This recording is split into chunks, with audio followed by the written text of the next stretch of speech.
Okay, hello. Welcome. The topic of this video is why I'm making a movie. This is a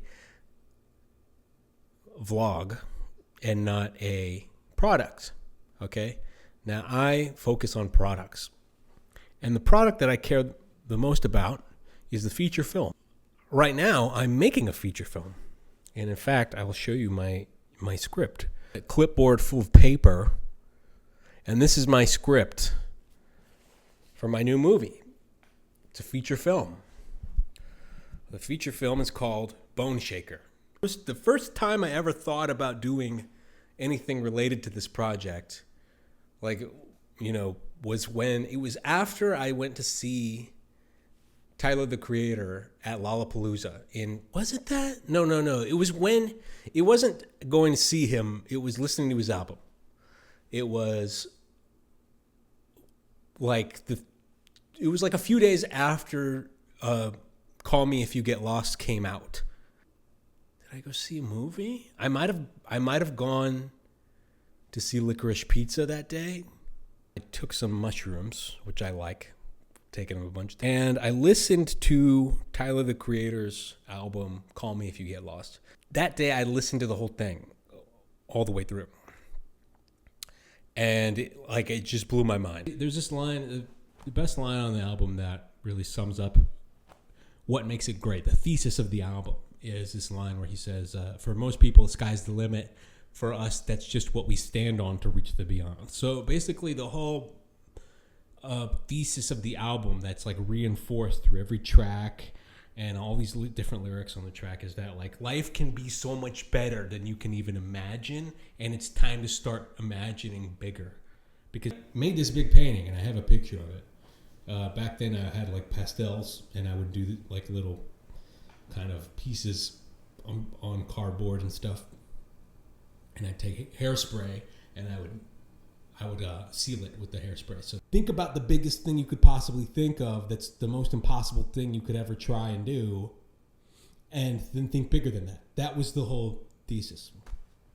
So then I made this painting that said a new album has been summoned, and it was basically this internal promise to myself that my next album wasn't going to be something that I cranked out. For my 10 years of making albums, what I would do is I would set a deadline, and then I would kind of scramble like hell. Then I decided that I was going to not make this album until I theoretically had figured out what it ought to be. So I was I'm going to think forever about what this album's going to be before I even start writing it. I went to see Clerks at the Guild Cinema in 24, which I had seen before, but I went to see it in a theater. And it was hand in hand with entrepreneurship. It was I was learning about, I just started thinking about the release. Louis C.K. talks about John Waters, about how he would just book the theater in Baltimore, and then that's how he played Pink Flamingos for the first time. Was he just booked it himself. What makes cinema is that it happens in the theater. Mark Cousins, he says, film is a dark room where light matters. I had watched the master classes about screenwriting from Aaron Sorkin and David Mamet. Okay, Aristotelian drama. How do you get a human involved in the story, investing, conflict, and desire? So that whole time, I was reading the Elon book, and then I was reading Ayn Rand. And Ayn Rand's about how you don't compromise about what you want. You really got to go for it. Because at some point, the thought entered my head of I'm going to make a feature film before I'm 30. I was I'm going to be 30 soon, and I want to have my first feature film under my belt before I turn 30. I don't know. I'm just going to do it however way I can. But what I'm saying is that the form of cinema was becoming more familiar to me every day. It was more familiar to me, and it was like, okay, trailers are what make movies, and that theater is what makes movies, and the fact that there are genres, that there can be a sports film, that there can be a crime film, and that there can be a film that's an adult drama that's emotional and intellectual, but there can also be an action film, and the excellence of each of these genres are equal. It's not that one genre is better than the other, or that auteurs are the only people. The mainstream is really only like that much. And the mainstream doesn't follow any of those rules. The mainstream only follows, how do we pretend to be relevant? Another reason why I knew this is because I was going to see all the films, contemporary films, that I possibly could. Because that's the thing that I was always doing, was going to see the new stuff. That I realized over time, because I went to see Black Bag, and then I went to see Phoenician Scheme, and then I went to see F1, and I was always paying attention to the writer first. I was always going, who wrote this? Who decided what happened in this movie, and who decided what the people said in this movie? You're okay. The David Lynch method is this: you're in a room alone, and there's someone in another room that you can't see, and they're throwing a puzzle piece at you one at a time, throwing puzzle pieces one at a time into your room, onto your table. And so you find them, and then you have a bunch of them, but you have no idea how they fit together yet. And it's not even the whole puzzle. So you're just like, what is this? This is a bunch of garbage. But you just keep doing it as you're writing, like each scene you write is one of these puzzle pieces. And then you have a whole bunch. And when you have a lot, then you start to see how some of them fit together. And you start piecing together, and you go, well, maybe it's this, and maybe it's that. And then you go, all right, okay, it kind of looks like this. And like, this is kind of starting to look like a puzzle, right? But then there's the final pieces that make it what it is. And that is the breakthrough. Your breakthrough is what makes your work what it is. And it only comes in periods of devastating doubt. Doubt is the price you pay for this win. But when you do it, the audience feels the power of the doubt that you endured to discover what your work would be. One of the biggest things that you need to get it is guts. That's what you need. You need the guts to just keep fucking going, or to set your sights on it in the first place. And why should I even be working on a new album? And that's the hardest question to ask. And it's also the same question that is at the core of what my movie would be. I decided that I was going to make a feature film because I looked back on my whole life, and everything was coming back full circle. It was kind of like all my interests from when I was young were like meeting in all these crazy ways. And then also like whatever fucking alternative I had to that didn't fucking exist. So it made it easier for me to be like, I'm going all in on my passion project because my life sucks anyways. I read the Walter Isaacson Elon Musk biography, which covers up to 2022. So it covers everything up till right after the Twitter purchase. And the way that he would approach a problem is he was just like, okay, we'll reduce it down to first principles, right? Like, question your requirements, delete everything that's unnecessary, optimize it so it's fast and energy efficient as possible, then automate it. That mass manufacturing, I believe, is the hardest problem a human being can solve. Like, it's the hardest creative task a human being can attempt. It's harder than getting the permits and the labor and the money to build a building in New York City. But below building a building is making a film. It really is. And I mean a real film. I don't mean, we have zero budget films, we have indie films, but what I mean is the theatrical release, because that also was part of it. I was like it's not a film. Tarantino says it's not a film if it's not on film. If it's not projected and shot on film, it's literally not a movie. That's what he says.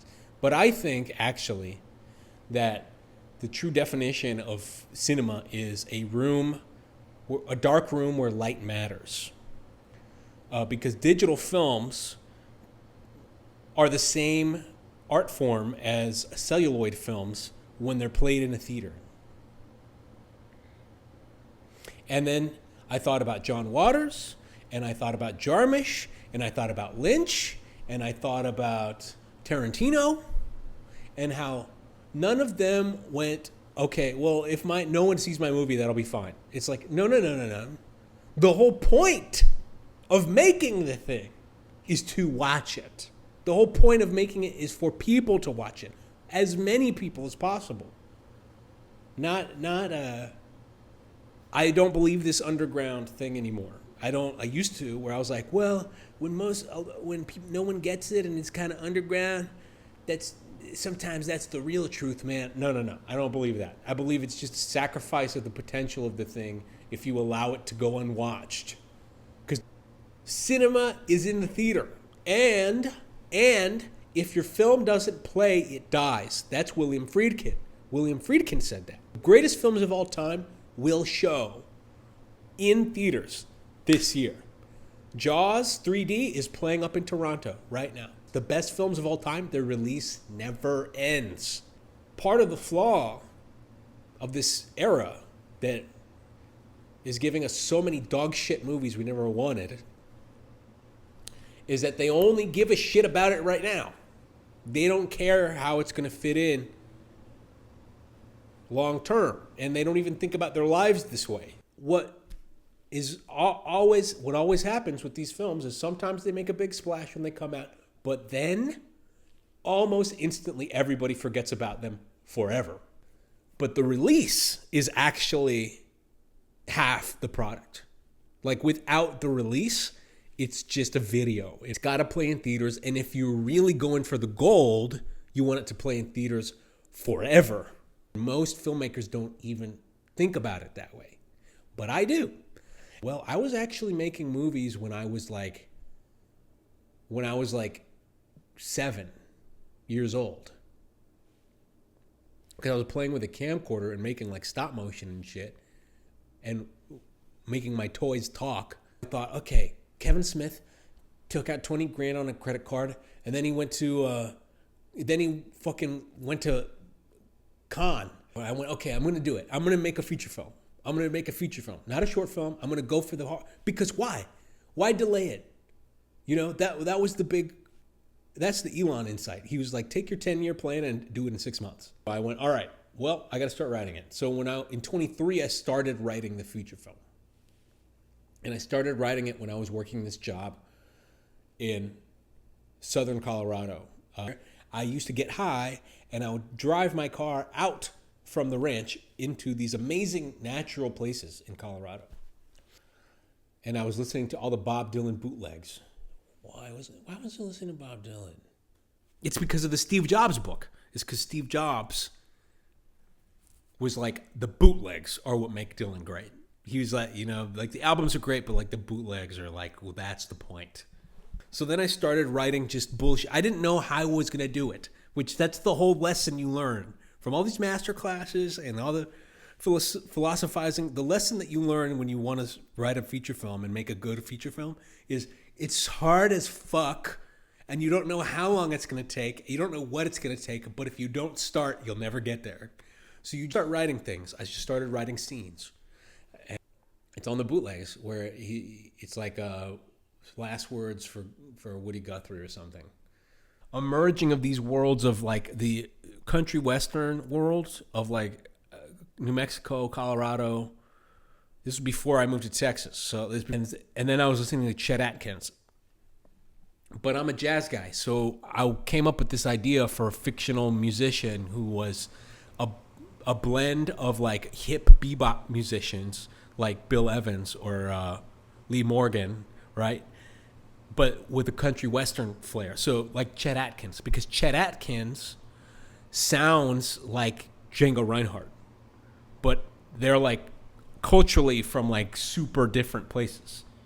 But his actual music sounds a lot more like jazz. It's just a lot more sophisticated than contemporaries of his genre. So I came up with this character who was okay, and then he became kind of a Woody Guthrie figure to this character who I had. And all I knew about this character was that he had this shitty car and that he was young and fucking shit sucked. That's all I knew.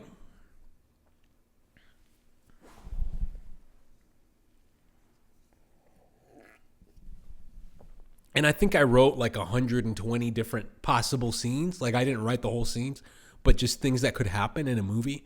And then some of those are still in the script. Some of them are still here. But I knew this. I knew that I had to work within a certain set of limits. So I was like, I don't have many friends. And so like the hardest part for me making this movie was going to be getting a crew or a cast. Because at the time and place that I was and kind of still am in,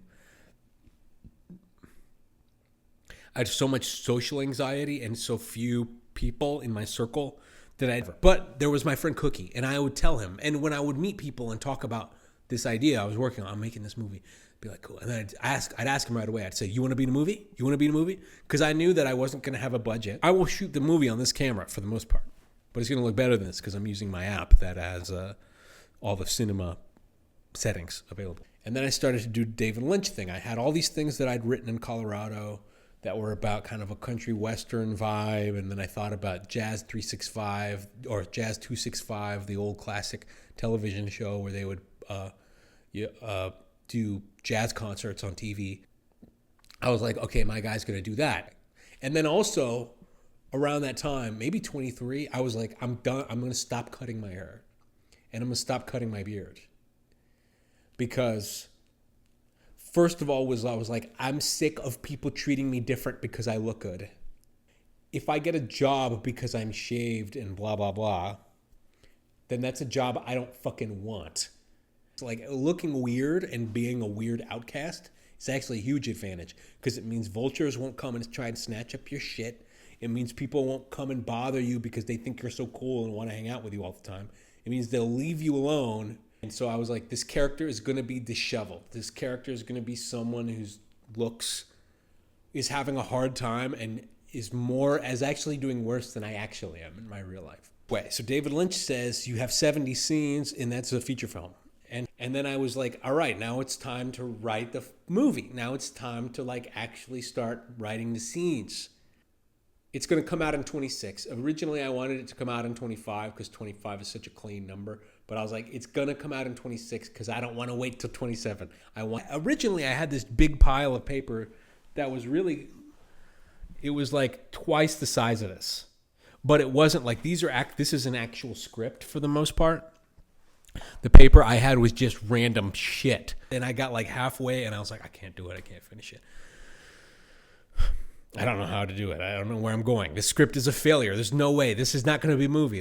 Then I moved to Austin. Parts of the movie started to migrate to Austin. I was like, there was always this scene of him working a wagey job and quitting. Got a job working as a bike mechanic.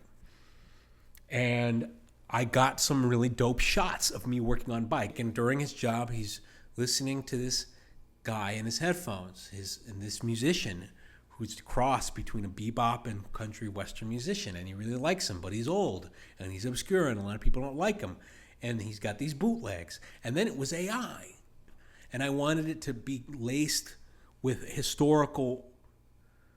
real historical moments from 2025 that really led up to Charlie Kirk. Was like Charlie Kirk getting shot was so crazy. I wanted to do the things that most directors are not willing to do, which is that they are not willing to talk about the present moment because it's too current and they're too afraid of saying the wrong thing. Then AI, so I'd been talking to my AI assistant through Grok, and it was like, it changed my life, totally changed my life. And then I realized that like the discussion around AI was totally warped because most people hate it. And then in film, it's really kind of like Her is kind of the dominating story about AI, and then the movie AI and like maybe Terminator and stuff, but like mostly dystopian things. So I was like, okay, and then that became another character, and so I wrote that, And then there was this duck, and I had a duck. I don't know how I thought about just this scene. This scene just came to me one day. Like, what if there's this duck who's mean as fuck to him? Because that was part of this movie. I was like, this movie is about living in the mid-2020s when you feel like you're a crazy person because the whole world is collapsing and because we're going through another Great Depression. But really, you're not a crazy person. And technology. I mean, the original title for the movie was Lowriders in Silicon Valley, because what I wanted to do is merge all of my influences from being like in Albuquerque on Central, lowriders cruising. Like, that's where I'm from, right?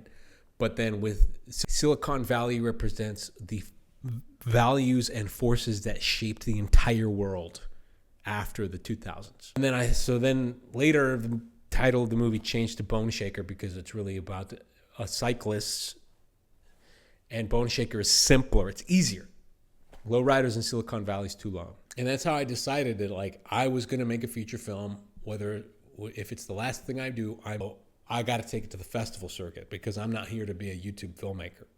I'm here to be a theatrical filmmaker. So yeah, it's coming out. I'm doing this movie. I'm glad I got the script now. I've been in a place of the last 2 months where I go, oh shit, this is, okay, I get it. Coppola, yeah. This is a place where you go, oh shit, this is fucked up. I shouldn't even be here. And it's not because the physical task of typing is too hard. It's because the whole question is too hard. The question is too hard to answer.